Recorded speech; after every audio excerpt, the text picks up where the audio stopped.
जय श्रीमन्नारायण। लक्ष्मी नारायण बृहस्पतिवार व्रत कथा। भारतवर्ष में एक प्रतापी और दानी राजा राज्य करता था। वह नित्य गरीबों और ब्राह्मणों की सहायता करता था। ये बात उसकी रानी को अच्छी नहीं लगती थी। वह न ही गरीबों को दान देती, न ही भगवान का पूजन करती थी और राजा को भी दान देने से मना किया करती थी। एक दिन राजा शिकार खेलने वन को गए हुए थे तो रानी महल में अकेली थी। उसी समय बृहस्पति देव साधु वेश में राजा के महल में भिक्षा के लिए और भिक्षा मांगी। रानी ने भिक्षा देने से इनकार किया और कहा, हे साधु महाराज, मैं तो दान पुण्य से तंग आ गई हूँ। मेरा पति सारा धन लुटाते रहते हैं। मेरी इच्छा है कि हमारा धन नष्ट हो जाए। न रहेगा बाँस न बजेगी बाँसुरी। साधु ने कहा, देवी तुम तो बड़ी विचित्र हो। धन संतान तो सभी चाहते हैं, पुत्र लक्ष्मी तो पापी के घर भी होनी चाहिए। या तुम्हारे पास अधिक धन है तो भूखों को भोजन दो, प्यासों के लिए प्याऊ बनवाओ, मुसाफिरों के लिए धर्मशालाएं खुलवाओ। जो निर्धन अपनी कुंवारी कन्याओं का विवाह नहीं कर सकते उनका विवाह करा दो। ऐसे और कई काम हैं जिनके करने से तुम्हारे यश लोक परलोक में फैलेगा। परंतु रानी पर उपदेश का कोई प्रभाव न पड़ा। वह बोली, महाराज आप मुझे कुछ न समझाएं। मैं ऐसा धन नहीं चाहती जो हर जगह बांटती फिरूं। साधु ने उत्तर दिया, तुम्हारी ऐसी इच्छा है तो तथास्तु। तुम ऐसा करना कि बृहस्पतिवार को घर लीप कर पीली मिट्टी से अपना सिर धोकर स्नान करना, भट्टी चढ़ाकर कपड़े धोना। ऐसा करने से आपका सारा धन नष्ट हो जाएगा। इतना कहकर वह साधु महाराज वहाँ से आलोक हो गया। साधु के अनुसार कई बातों को पूरा करते हुए रानी को केवल 3 बृहस्पतिवार ही बीते थे कि उसकी समस्त धन संपत्ति नष्ट हो गई। भोजन के लिए राजा का परिवार तरसने लगा। तब एक दिन राजा ने रानी से बोला, हे रानी तुम यहीं रहो, मैं दूसरे देश को जाता हूँ, क्योंकि यहाँ पर सभी लोग मुझे जानते हैं, इसलिए मैं कोई छोटा कार्य नहीं कर सकता। ऐसा कहकर राजा परदेश चला गया और वहाँ वह जंगल की लकड़ी काट कर लाता और शहर में बेचता।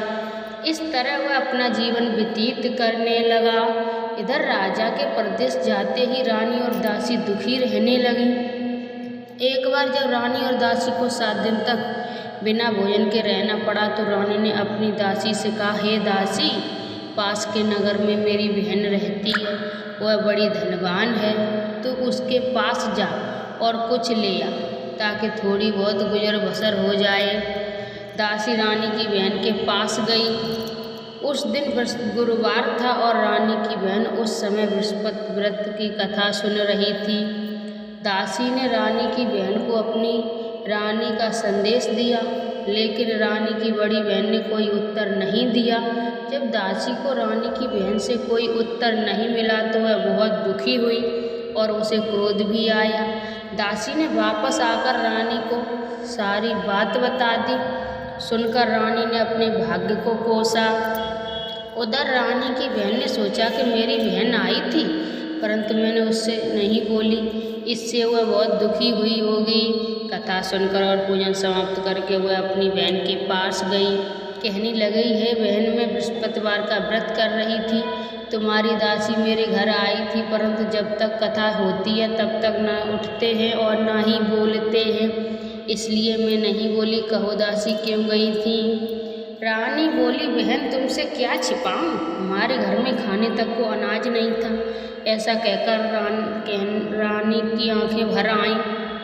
उसने दासी समेत पिछले 7 दिनों से भूखे रहने तक की बात कही, अपनी बहन को विस्तार पूर्वक सुना दी। रानी की बहन बोली, देखो बहन, भगवान बृहस्पति देव सबकी मनोकामना पूर्ण करते हैं। शायद तुम्हारे घर में अनाज रखा हो। पहले तो रानी को विश्वास नहीं हुआ। वह बहन के आग्रह करने पर उसने अपनी दासी को अंदर भेजा तो उसे सचमुच अनाज से भरा एक घड़ा मिल गया। ये देखकर दासी को बड़ी हैरानी हुई। दासी रानी से कहने लगी, हे रानी, जब हमको भोजन नहीं मिलता तो हम व्रत ही तो करते हैं, इसलिए क्यों न इनसे व्रत और कथा की विधि पूछ ली जाए ताकि हम भी व्रत कर सकें। तब रानी ने अपनी बहन से विस्तार पूर्वक व्रत के बारे में पूछा। उसकी बहन ने बताया, बृहस्पतिवार के व्रत में चने की दाल और मुनक्काब से विष्णु भगवान का केले की जड़ में पूजन करें तथा दीपक जलाएं, व्रत कथा सुने और पीला भोजन ही करें। इससे बृहस्पति देव प्रसन्न होते हैं। व्रत और पूजन विधि बताकर रानी की बहन अपने घर को लौट गई। 7 दिन के बाद जब गुरुवार आया तो रानी और दासी ने व्रत रखा। गुड़साल में जाकर चना और गुड़ लेकर आई। फिर उसने केले की जड़ तथा विष्णु भगवान का पूजन किया।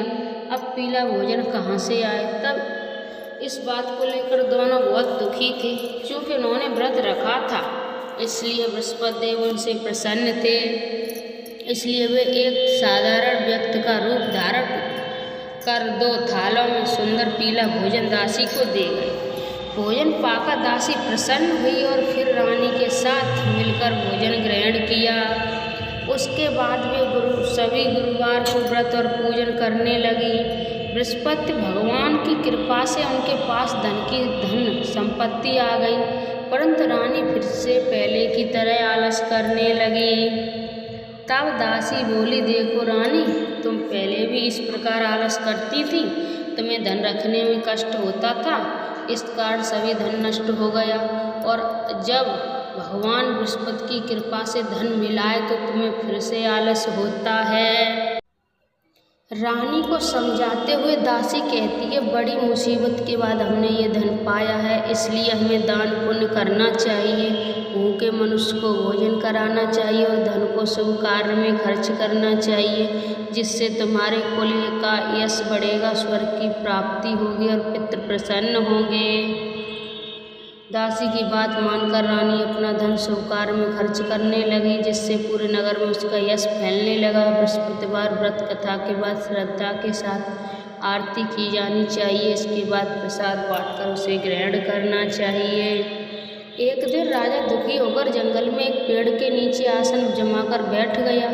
वह अपनी दशा को याद करके व्याकुल होने लगा। बृहस्पतिवार का दिन था। एकाएक उसने देखा कि निर्जन वन में एक साधु प्रकट हुए। वह साधु वेश में स्वयं बृहस्पति देवता थे। लकड़हारे के सामने आकर बोले, हे लकड़हारे, इस सुनसान जंगल में तू चिंता मगन क्यों बैठा है? लकड़हारे ने दोनों हाथ जोड़कर प्रणाम किया और उत्तर दिया, महात्मा जी, आप सब कुछ जानते हैं, मैं क्या कहूँ? ये कहकर रोने लगा और साधु को अपनी आत्मकथा सुनाई। महात्मा जी ने कहा, तुम्हारी स्त्री ने बृहस्पतिवार के दिन बृहस्पति भगवान का निरादर किया है, जिसके कारण रुष्ट होकर उन्होंने तुम्हारी ये दशा कर दी है। अब तुम चिंता को दूर करके मेरे कहने पर चलो और तुम्हारे सब कष्ट दूर हो जाएंगे और भगवान पहले से भी अधिक संपत्ति देंगे। तुम बृहस्पतिवार के दिन कथा किया करो। 2 पैसे के चना मुनक्का लाकर उसका प्रसाद बनाओ और शुद्ध जल से लोटे में शक्कर मिलाकर अमृत तैयार करो। कथा के पश्चात अपने सारे परिवार और सुनने वाले प्रेमियों में अमृत व प्रसाद बांटकर आप भी ग्रहण करो। ऐसा करने से भगवान तुम्हारी सब मनोकामना पूरी करेंगे। साधु के ऐसे वचन सुनकर लकड़हारा बोला, हे प्रभु, मुझे लकड़ी बेचकर इतना पैसा नहीं मिलता जिससे भोजन के उपरांत कुछ बचा सकूं।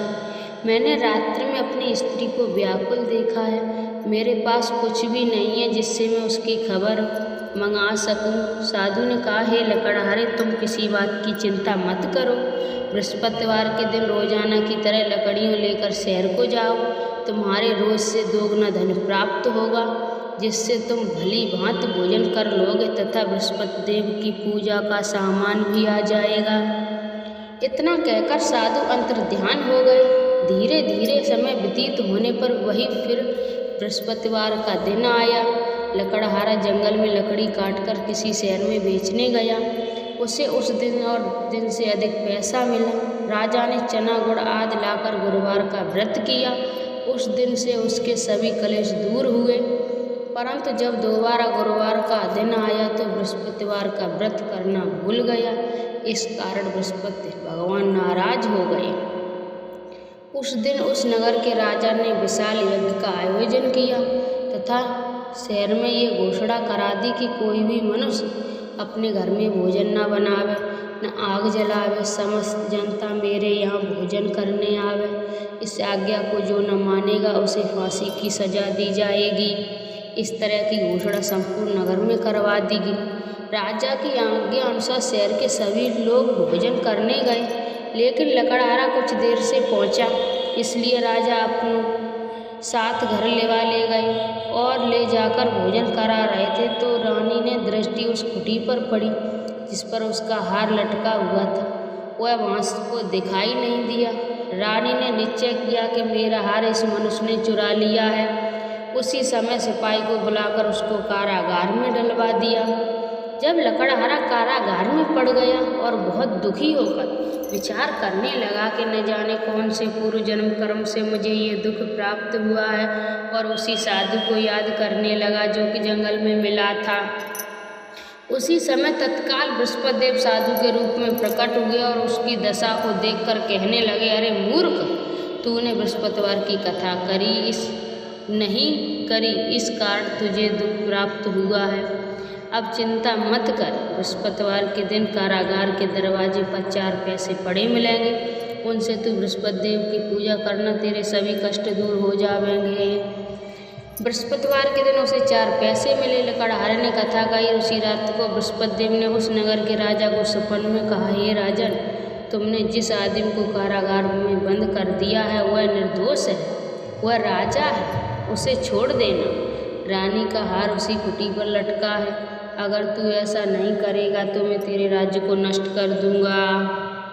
इस तरह रात के स्वप्न को देखकर राजा प्रायःकाल उठा और कुटी पर हार देखकर लकड़हारे को बुलाकर क्षमा मांगी तथा लकड़हारे को योग्य सुंदर वस्त्र आभूषण देकर विदा कर दिया।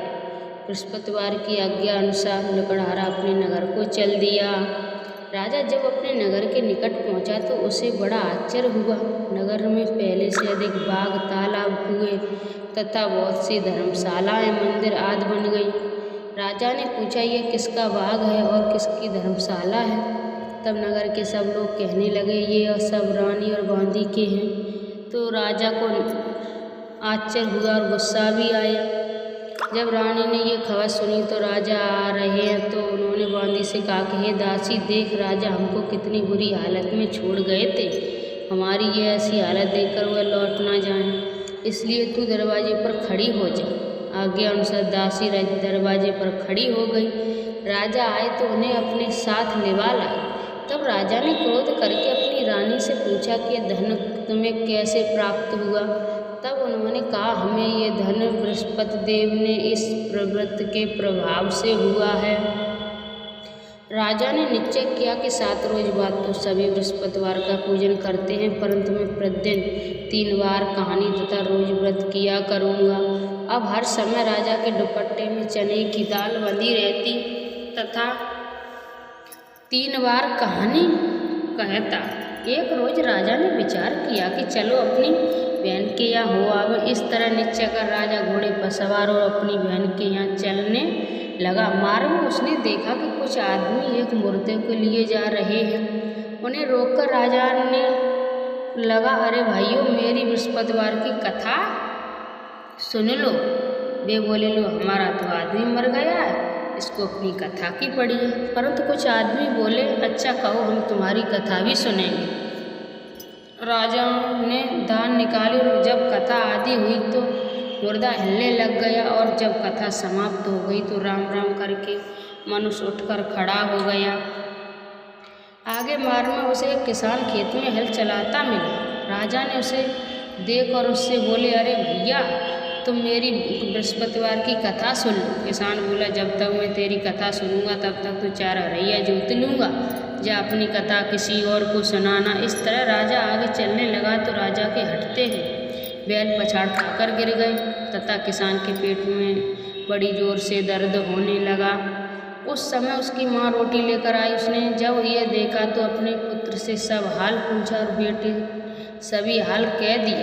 तो बुढ़िया दौड़ी दौड़ी उस घुड़सवार के पास गई और उससे बोली कि मैं तेरी कथा सुनूंगी, तू अपनी कथा मेरे खेत पर चलकर ही कहना।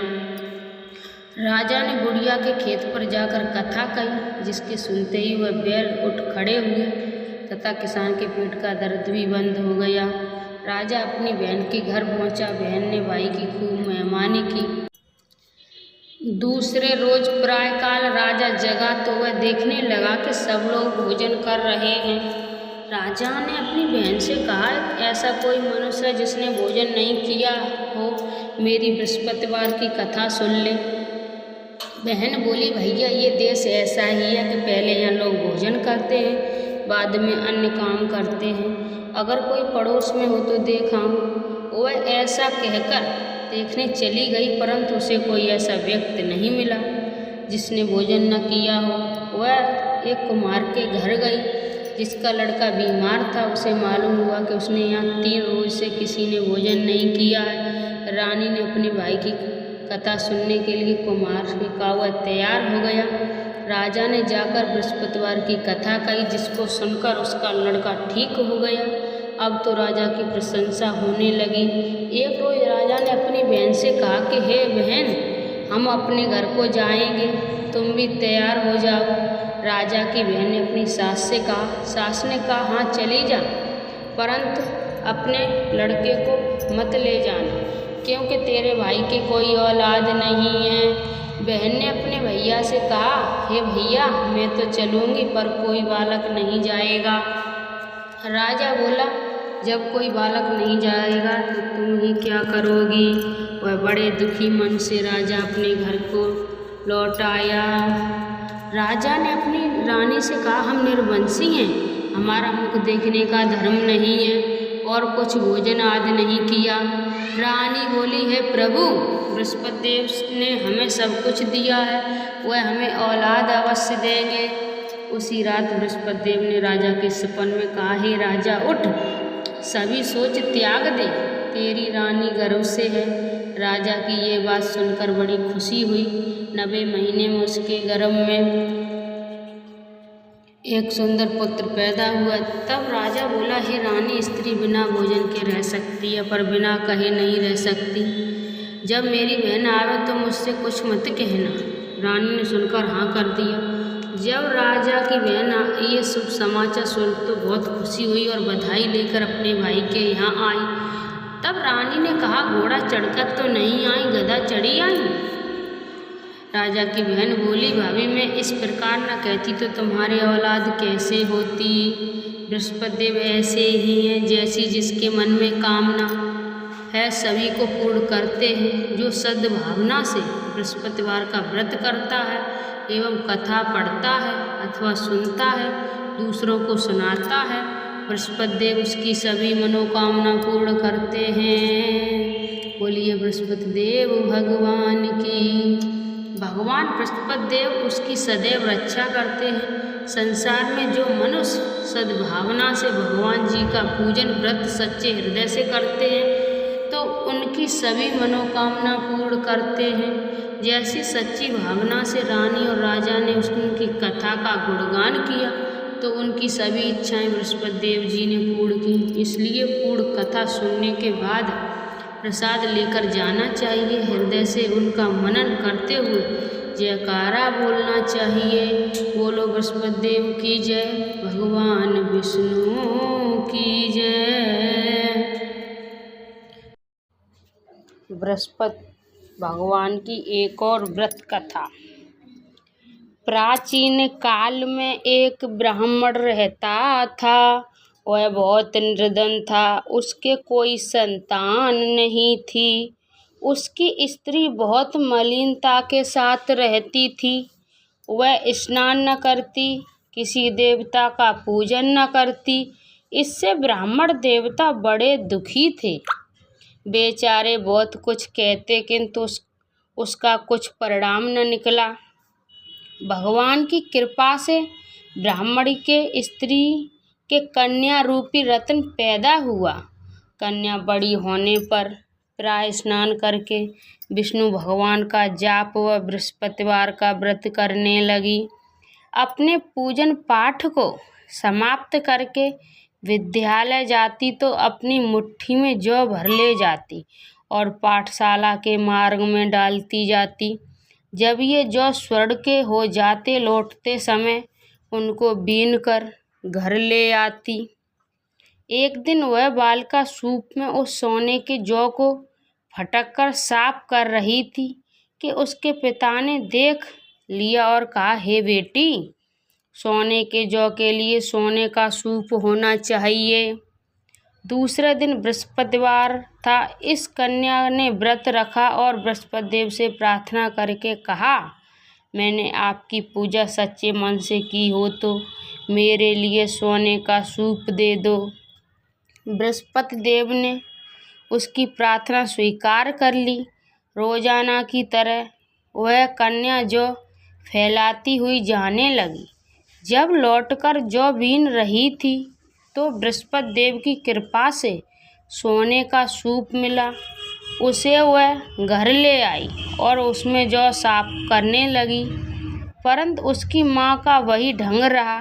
एक दिन की बात है कि वह कन्या सोने के सूप में जौ साफ कर रही थी। उस समय उस शहर का राजपुत्र वहाँ से होकर निकला। इस कन्या के रूप और कार्य को देखकर मोहित हो गया तथा अपने घर आकर भोजन तथा जल त्याग कर उदास होकर लेट गया। राजा को इस बात का पता लगा तो अपने प्रधानमंत्री के साथ उसके पास गए और बोले, हे बेटा, तुम्हें किस बात का कष्ट है? किसी ने अपमान किया है अथवा और कार्य हो सो कहो, मैं वही कार्य करूँगा जिससे तुम्हें प्रसन्नता हो। अपने पिता की राजकुमार ने बातें सुनी तो वह बोला, मुझे आपकी कृपा से किसी बात का कोई दुख नहीं है। किसी ने मेरा अपमान नहीं किया है, परंतु मैं उस लड़की से विवाह करना चाहता हूँ जो सोने के सूप में जौ साफ कर रही थी। यह सुनकर राजा आश्चर्य में पड़ा और बोला, बेटा, इस कन्या का पता तुम ही लगाओ, मैं उसके साथ तेरा विवाह अवश्य ही करवा दूंगा। राजकुमार ने उस लड़की के घर का पता बतलाया। तब मंत्री उस लड़की के घर गए और ब्राह्मण देवता को सभी हाल बतलाया। ब्राह्मण देवता राजकुमार के साथ अपनी कन्या का विवाह करने के लिए तैयार हो गए तथा विधि विधान के अनुसार ब्राह्मण की कन्या का विवाह राजकुमार के साथ हो गया। कन्या के घर से जाते ही पहले की भांति उस ब्राह्मण देवता के घर में गरीबी का निवास हो गया। अब भोजन के लिए भी अन्न बड़ी मुश्किल से मिलता था। एक दिन दुखी होकर ब्राह्मण देवता अपनी पुत्री के पास गए। बेटी ने पिता की दुखी अवस्था को देखा और अपनी माँ का हाल पूछा। तब ब्राह्मण ने सभी हाल कहा।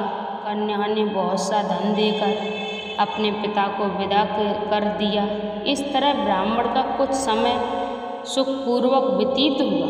कुछ दिन बाद फिर वही हाल हो गया। ब्राह्मण फिर अपनी कन्या के यहाँ गया और सारा हाल कहा तो लड़की बोली, हे पिताजी, आप माताजी को यहाँ लेवा लाओ, मैं उसे विधि बता दूंगी जिससे गरीबी दूर हो जाए। वह ब्राह्मण देवता अपनी स्त्री को साथ लेकर पहुँचे तो अपनी माँ को समझाने लगी, हे माँ, तुम प्रायःकाल प्रथम स्नान करके विष्णु भगवान का पूजन करो तो सब दरिद्रता दूर हो जाएगी। परंतु उसकी माँ ने एक भी बात नहीं मानी और प्रायःकाल उठकर अपनी पुत्री के बच्चों की जूठन को खा लिया। इससे उसकी पुत्री को बहुत ही गुस्सा आया और एक रात को कोठरी से सभी सामान निकाल दिया और अपनी माँ को उसमें बंद कर दिया। प्रायःकाल उसे निकाला तथा स्नान करा के पाठ करवाया तो उसकी माँ की बुद्धि ठीक हो गई और फिर प्रत्येक बृहस्पतिवार का व्रत रखने लगी। इस व्रत के प्रभाव से उसके माँ बाप बहुत ही धनवान और पुत्रवान हो गए और बृहस्पति जी के प्रभाव से इस लोक के सुख भोग कर स्वर्ग को प्राप्त हुए। बोलिए विष्णु भगवान की जय। सब बोलो बृहस्पति देव भगवान की जय। बृहस्पति देव की आरती। जय बृहस्पति देवा, ओम जय बृहस्पति देवा। छिन छिन भोग लगाऊं कदली फल मेवा। ओम जय बृहस्पति देवा, तुम पूर्ण परमात्मा तुम अंतर्यामी। जगत पिता जगदीश्वर तुम सबके स्वामी। जय शिव ओंकारा चरणामृत निज निर्मल सब पातक हरता। सकल मनोरथ दायक कृपा करो भरता। जय बृहस्पति देवा, तन मन धन अर्पण कर जो जन शरण पड़े।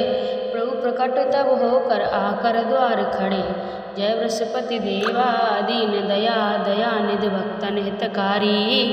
पाप दोष सब हरता भवबंधन हारी। जय शिव ओंकार। जय बृहस्पति देवा, सकल मनोरथ दायक सब संशय हारो। विषय विकार मिटाओ संतन सुखकारी।